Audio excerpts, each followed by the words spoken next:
Assalamualaikum warahmatullahi wabarakatuh.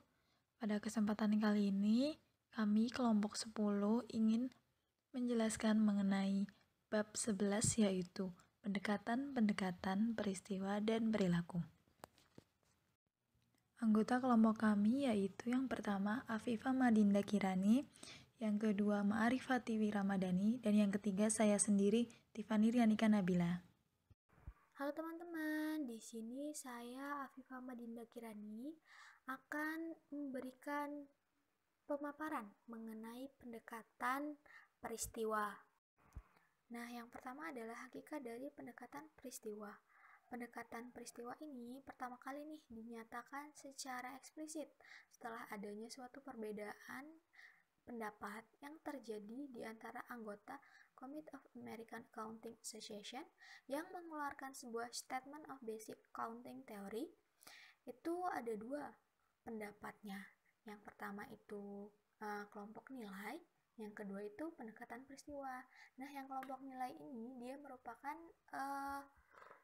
didukung oleh mayoritas komite, sedangkan pendekatan peristiwa hanya diungkapkan oleh satu orang anggota, yaitu George Sorter.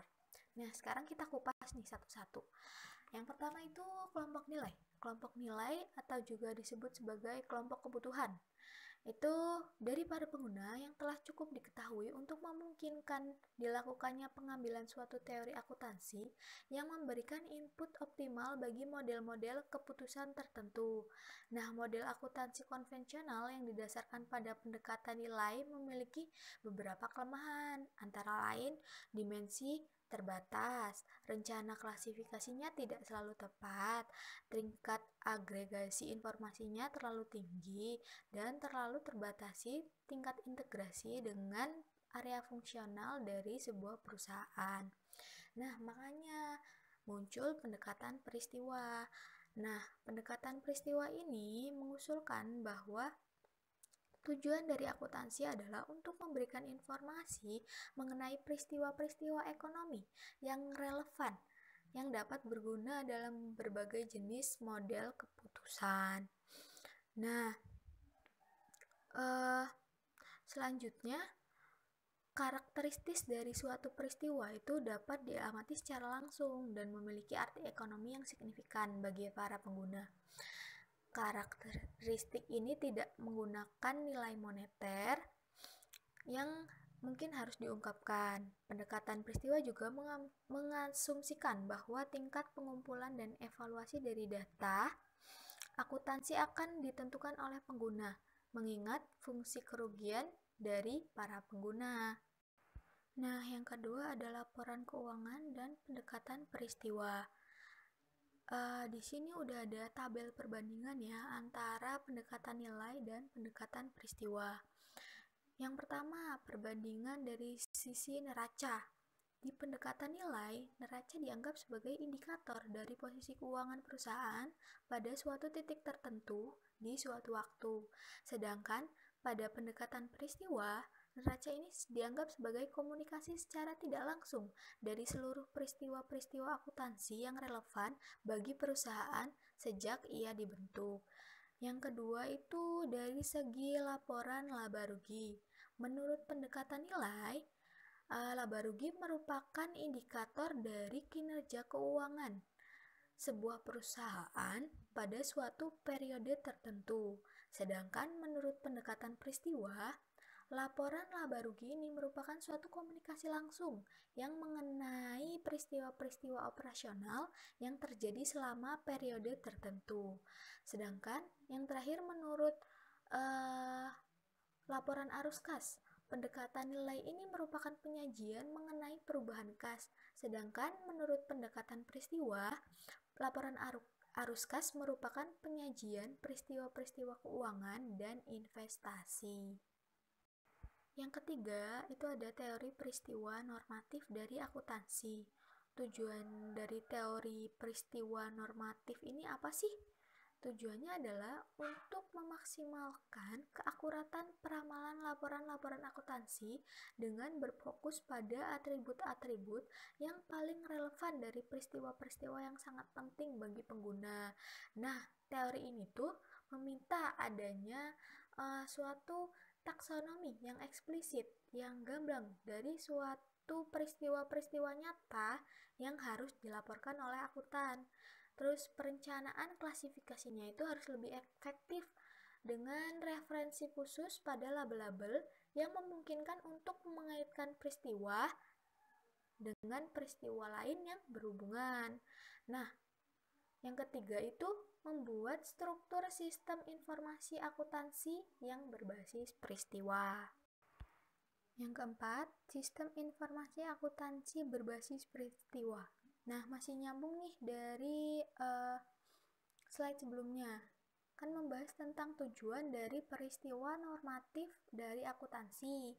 Nah, untuk mencapai tujuan ini tuh harus ngapain gitu. Jadi harus menggunakan sistem informasi akuntansi berbasis peristiwa, yaitu dengan cara mengintegrasikan pendekatan peristiwa dengan pendekatan basis data yang ada pada manajemen informasi. Nah, model-modelnya beragam nih. Ada yang pertama itu model hierarki. Model ini didasarkan pada pemikiran mengenai suatu sistem informasi, akuntansi, dan peristiwa yang memungkinkan para pengguna untuk memberikan pertanyaan database. Yang kedua, model jaringan, yaitu didasarkan pada konsep multidimensi akuntansi. Model ini menggunakan input database yang pada awalnya belum terstruktur dan kumpulan pertanyaan atau permintaan data untuk mengembangkan suatu struktur data hierarkis yang akan meminimalisir jumlah catatan yang harus diakses untuk menjawab suatu rangkaian yang diterima. Yang selanjutnya model relasional, didasarkan pada teori matematis tentang relasi, yang pada dasarnya suatu database itu suatu kumpulan relasi-relasi dari berbagai tingkatan yang memiliki perbedaan waktu. Selanjutnya ada model hubungan entitas yang mengasumsikan bahwa suatu sistem akuntansi itu akan dibuat pada modelnya secara paling alamiah dalam suatu lingkungan database yang merupakan kumpulan entitas-entitas dunia nyata dan berhubungan di antara entitas-entitas tersebut. Terus yang terakhir ada model akuntansi REA, yaitu sebuah penyajian hubungan entitas dari fenomena akuntansi dengan komponen yang terdiri atas perangkat-perangkat yang mewakili sumber daya ekonomi, peristiwa ekonomi, dan agen-agen ekonomi. Nah, yang terakhir nih, ada evaluasi dari pendekatan peristiwa. Kelebihannya apa sih pendekatan peristiwa ini? Itu tuh ada dalam bentuk usahanya untuk memberikan informasi mengenai peristiwa ekonomi yang relevan dan yang mungkin bermanfaat juga untuk macam-macam model keputusan. Sebagai hasilnya, akan terdapat lebih banyak informasi yang tersedia bagi para pengguna yang dapat menggunakan fungsi kegunaan untuk menentukan sifat tingkat agregasi dari informasi yang diperlukan dalam membuat keputusan. Ada berbagai macam argumen juga nih di sini atas kegunaan dari pendekatan peristiwa. Yang pertama itu ada kegunaan dari pendekatan peristiwa mungkin bergantung pada keadaan psikologis dari si pengambil keputusan. Yang kedua itu dapat terjadi kelebihan informasi dari suatu usaha percobaan untuk mengukur karakteristik yang relevan dari seluruh peristiwa penting yang mempengaruhi perusahaan. Yang ketiga itu kriteria yang memadai untuk peristiwa yang penting belum dikembangkan. Dan yang terakhir mengukur sistem karakteristik dari suatu pendekatan peristiwa mungkin terbukti sulit untuk dilakukan karena melihat kondisi seni akuntansi yang ada pada saat ini.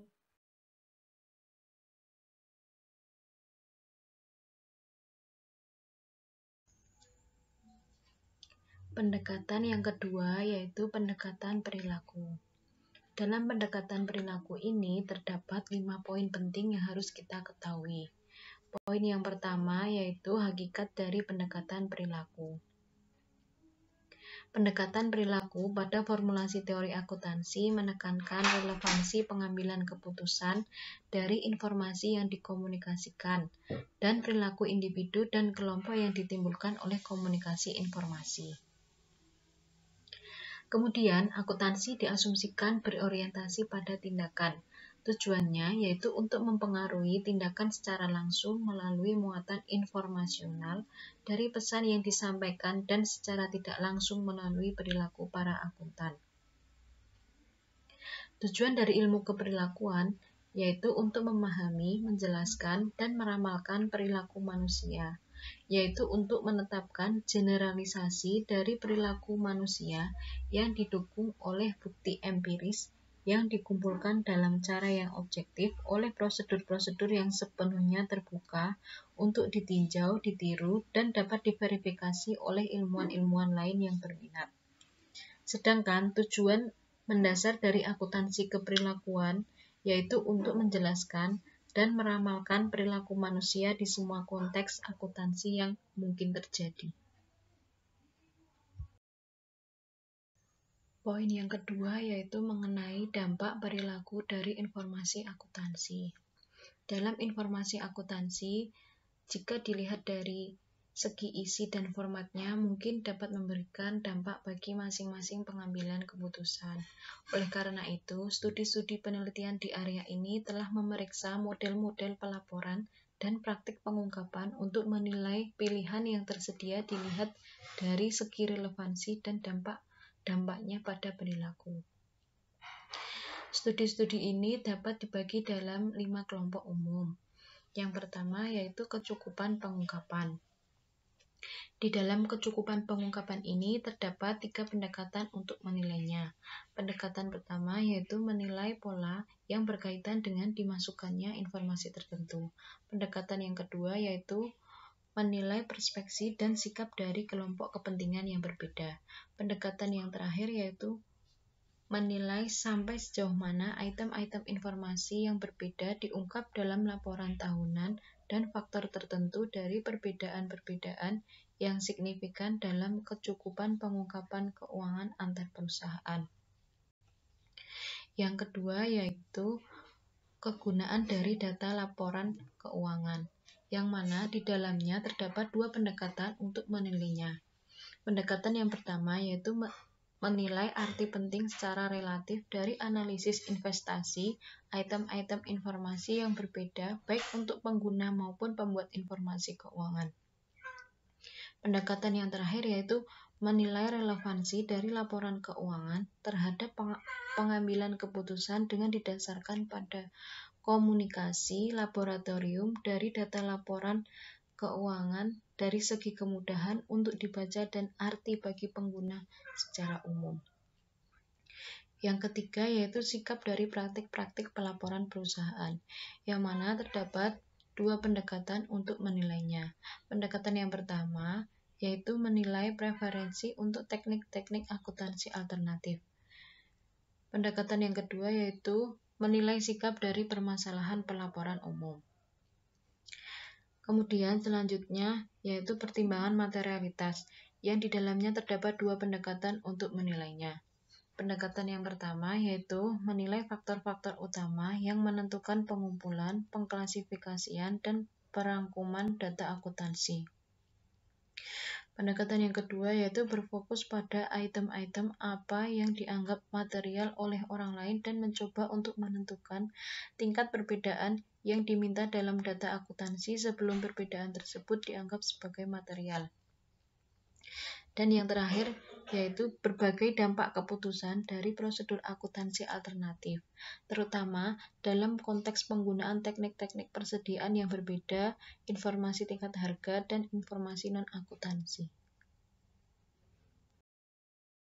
Poin yang ketiga yaitu mengenai dampak linguistik dari data dan teknik akuntansi, yang mana terdapat 4 dalil yang diperkenalkan dari paradigma relativitas linguistik yang bertujuan untuk secara konseptual mengintegrasikan temuan-temuan penelitian mengenai dampak dari informasi akuntansi terhadap perilaku penggunanya. Yang pertama yaitu para pengguna yang membuat pembedaan leksikal tertentu dalam akuntansi akan mampu berbicara dan menyelesaikan masalah yang tidak dapat dipecahkan oleh pengguna yang tidak membuat perbedaan tersebut. Yang kedua yaitu para pengguna yang membuat perbedaan leksikal tertentu dalam akuntansi akan mampu melaksanakan tugas-tugas dengan lebih cepat. Yang ketiga, para pengguna yang memiliki aturan akuntansi akan cenderung membedakan gaya dan penekanan manajerial daripada mereka yang tidak memilikinya. Yang terakhir yaitu teknik-teknik akuntansi dapat cenderung memfasilitasi atau menjadikan lebih sulit beragam perilaku-perilaku manajerial dari pihak pengguna. Keempat dalil-dalil tersebut telah diuji dan diverifikasi secara empiris dalam 2 studi yang menekankan pada 2 arti dari pertimbangan-pertimbangan linguistik dalam penggunaan informasi akuntansi dan dalam pembuatan standar internasional. Untuk poin yang keempat yaitu mengenai fiksasi fungsional dan data. Sebagaimana yang digunakan dalam akuntansi, fiksasi fungsional ini mengusulkan bahwa dalam kondisi tertentu, seorang pengambil keputusan mungkin tidak dapat menyesuaikan proses pengambilan keputusan terhadap suatu perubahan dalam proses akuntansi yang memberikan data yang mempengaruhinya.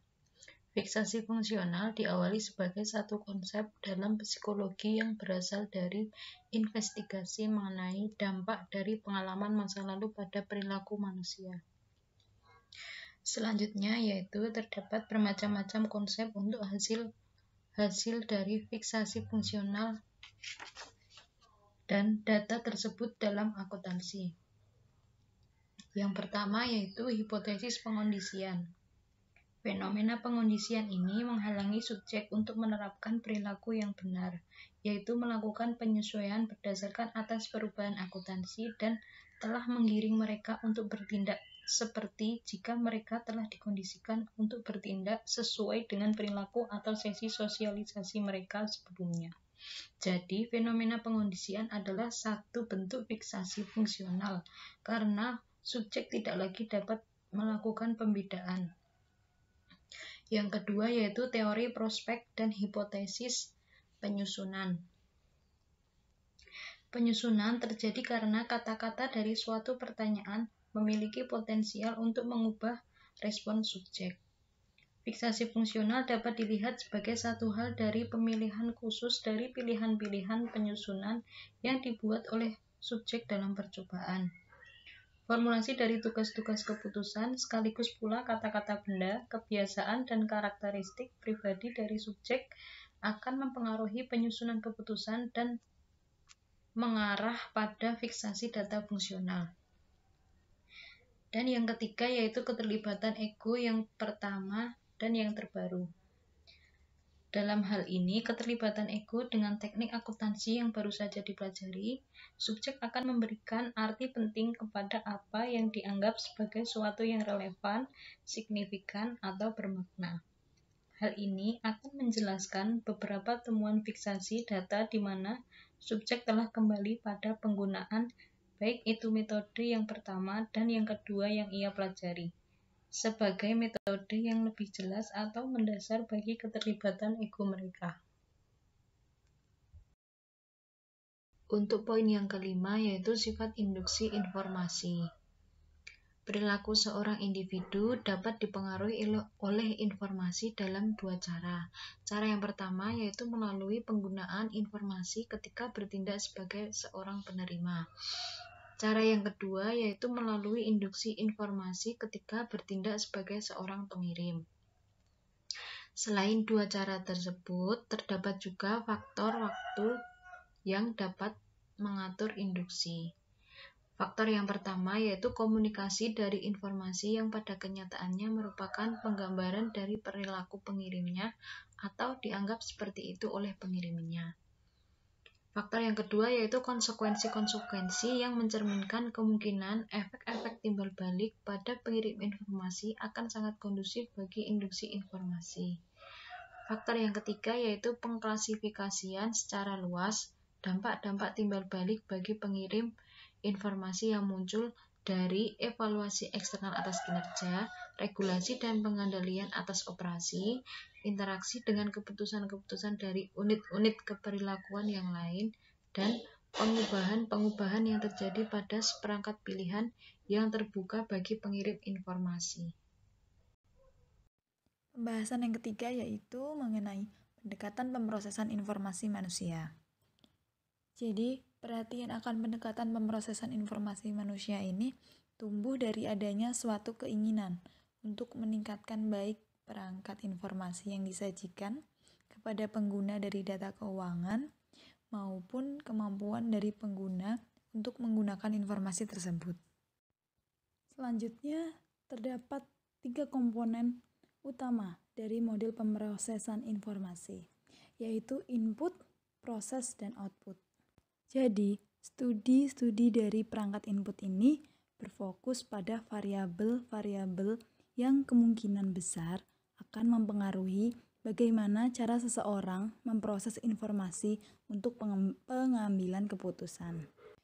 Lalu variabel yang dilihat di sini ada karakteristik skala dari masing-masing isyarat, lalu sifat-sifat statistikal dari perangkat informasi, muatan informasional atau signifikansi prediktif, metode penyajian, dan konteks. Komponen yang selanjutnya yaitu proses. Variabel yang mempengaruhi pengambilan keputusan ini meliputi karakteristik dari pertimbangan dan karakteristik dari aturan-aturan keputusan. Yang selanjutnya yaitu output. Variabel yang dilihat yaitu mutu dari pertimbangan dan wawasan diri. Nah, dari pembahasan ketiga komponen dari model pemrosesan informasi ini memiliki perbedaan penekanan yang mengarah pada penggunaan 4 pendekatan yang berbeda. Nah, pendekatan ini ada model lensa, pertimbangan probabilistik, perilaku prakeputusan, dan gaya kognitif. Pendekatan yang pertama yaitu pendekatan model lensa. Model lensa ini digunakan untuk menilai situasi-situasi pertimbangan manusia di mana seseorang membuat pertimbangan berdasarkan atas perangkat isyarat yang eksplisit dari lingkungan. Nah, selain itu, model ini menekankan kesamaan antara lingkungan dan respon dari subjek. Selanjutnya, terdapat berbagai jenis masalah keputusan akuntansi yang telah dilihat dengan menggunakan model lensa ini, yaitu studi-studi pencatatan kebijakan, keakuratan dari pertimbangan, dan dampak dari karakteristik pekerjaan terhadap pencapaian dan pembelajaran. Pendekatan yang kedua yaitu pendekatan pertimbangan probabilistik. Nah, pertimbangan probabilistik ini berfokus pada suatu perbandingan antara pertimbangan-pertimbangan probabilitas intuitif dengan model normatif. Lalu terdapat pertanyaan dasar yang diuji mengenai pertimbangan probabilistik ini, yaitu apakah probabilitas-probabilitas direvisi menurut petunjuk yang diindikasi oleh teorema Bayes. Selanjutnya, Tversky dan Kalman melaporkan sejumlah heuristis untuk memperkecil pekerjaan yang kompleks dalam menilai probabilitas.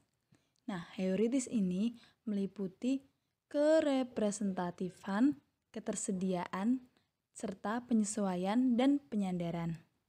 Selanjutnya, penelitian tentang perolehan probabilitas telah mencoba untuk menilai validitas konvergen dari berbagai teknik perolehan yang berbeda. Nah, dalam pengauditan sekaligus pula keakuratan mereka. Selain itu, dampaknya terhadap keputusan-keputusan audit.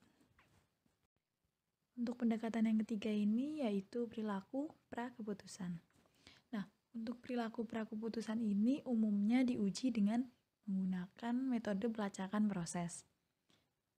Pelacakan proses ini mengandalkan 4 metode, yaitu pergerakan mata, perilaku pencarian informasi, penyertaan isyarat informasi atau waktu respon, dan protokol introspektif verbal.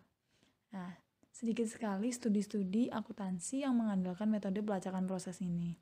Namun, pendekatan-pendekatan pelacakan proses ini memberikan hasil yang cukup menjanjikan. Nah, Untuk pendekatan yang terakhir ini, pendekatan gaya kognitif. Nah, pendekatan gaya kognitif ini berfokus pada variabel-variabel yang memungkinkan akan memberikan sebuah dampak pada kualitas dari pertimbangan yang dibuat oleh para pengambil keputusan. Nah, gaya kognitif ini adalah sebuah gagasan hipotesis yang digunakan untuk menjelaskan proses mediasi yang terjadi antara stimuli dan respon. Lalu pendekatan mengenai gaya kognitif ini meliputi otoritarianisme, dogmatisme, kompleksitas kognitif, kompleksitas integratif, dan ketergantungan pada bidang. Nah, studi-studi akuntansi yang didasarkan pada pendekatan gaya kognitif ini, mereka itu pada perancangan sistem informasi yang paling sesuai dari pengambilan keputusan. Selanjutnya, terdapat relativisme kognitif dalam akuntansi. Ini terdapat model dari proses pertimbangan atau keputusan dalam akuntansi. Nah, terdapat langkah-langkah. Yang pertama yaitu observasi fenomena akuntansi oleh pengambil keputusan. Yang kedua, pembentukan skema atau pembuatan fenomena akuntansi. Yang ketiga, organisasi atau penyimpanan skema. Yang keempat, proses perhatian dan pengakuan yang dipicu oleh stimulus. Dan yang kelima itu pengambilan informasi yang tersimpan dan dibutuhkan untuk keputusan pertimbangan. Yang keenam, mempertimbangkan kembali dan mengintegrasikan informasi yang diambil dengan informasi baru. Yang ketujuh, proses pertimbangan. Dan yang kedelapan atau yang terakhir itu respon keputusan atau tindakan. Selanjutnya, relativisme kultural dalam akuntansi. Nah, relativisme kultural ini mengendalikan bahwa kebudayaan membentuk fungsi kognitif dari individu-individu yang berhadapan dengan suatu fenomena akuntansi atau audit. Nah, konsep mengenai kebudayaan dan antropologi ini menunjukkan adanya tema-tema yang berbeda dalam penelitian akuntansi. Ada yang melayani kebutuhan biologis dan psikologis, ada yang dipandang sebagai suatu mekanisme pengaturan adaptif yang menyatukan individu dengan struktur sosial. Lalu ada yang dipandang sebagai suatu sistem kognisi yang diakui bersama, lalu sebagai suatu sistem simbol dan arti yang diketahui bersama, dan yang terakhir dipandang sebagai suatu proyeksi dari infrastruktur universal dari pikiran yang tidak disadari. Selanjutnya, pendekatan dasar yang dapat diambil terhadap penelitian lintas kultural di dalam akuntansi. Yang pertama yaitu studi-studi parokial. Adalah pendekatan yang terdiri atas studi-studi di Amerika Serikat yang dilakukan oleh orang-orang Amerika. Yang kedua yaitu studi-studi etnosentris, terdiri atas studi-studi yang mencoba untuk membuat replika penelitian akuntansi Amerika di negara-negara asing. Lalu yang ketiga yaitu studi-studi polisentris, terdiri atas studi-studi yang menggambarkan fenomena akuntansi di negara-negara asing.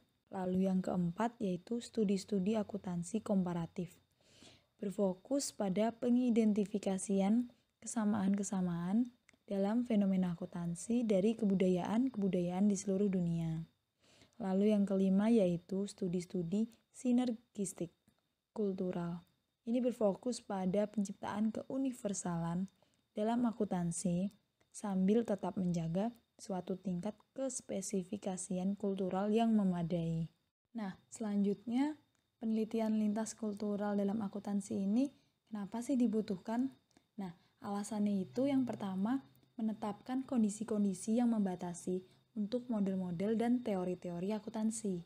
Lalu yang kedua, mengevaluasi dampak dari faktor-faktor kultural dan ekologis pada perilaku dalam akuntansi. Lalu yang ketiga, dapat menyajikan kasus-kasus yang menyimpang. Yang keempat, kebudayaan bertindak selaku eksperimen alamiah dengan menjadi tinggi atau rendah pada variabel-variabel tentang kepentingan tertentu. Lalu, kebudayaan menentukan aspek-aspek dari fungsi psikologis. Dan yang terakhir, frekuensi dari metode-metode dan perilaku akuntansi yang berbeda-beda dalam kebudayaan yang berbeda perlu untuk diidentifikasi. Sekian presentasi dari kelompok 10. Jika terdapat kesalahan, mohon dimaafkan. Wassalamualaikum warahmatullahi wabarakatuh.